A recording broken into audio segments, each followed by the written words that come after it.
Обука за родова еднаквост и подигање на свеста во однос на оваа проблематика ќе се спроведува за државните службеници во институциите на Република Македонија со помош на два модули изработени од Министерството за информатичко општество и администрација, Бирото на Обединетите нации за родова еднаквост и јакнење на жените, а со поддршка на Министерството за труд и социјална политика. Министерката за труд и социјална политика Мила Царовска на денешната пресконференција изјави дека ова е прв системски чекор во насока на поставување родова еднаквост, што е обврска од член 5 од Законот за еднаква можност на мажите и жените во Република Македонија. Денеска е првиот чекор кој што заедно со Министерството за информатичко општество, а притом честитам и на Министерот за информатичко општество и администрација, дека администрацијата ќе почнеме да ја спремаме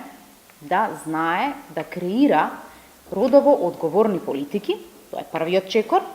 Вториот чекор е да тие политики почнеме да ги имплементираме, но знаеме дека без буџет не може да се имплементира ниту една политика, затоа вториот чекор ќе биде успоставување на систем на родово одговорно буџетирање во Македонија и дури потоа ќе почне да зборуваме за вистински систем кој што креира можности за еднакви кои што се и за мажите и за жените. Министерот за информатичко општество и администрација Дамјан Манчевски прецизира дека модулите се состојат од два дела, основен и напреден курс. Основниот курс е наменет за сите службеници, а напредниот е за оние кои што се на повисоки позиции.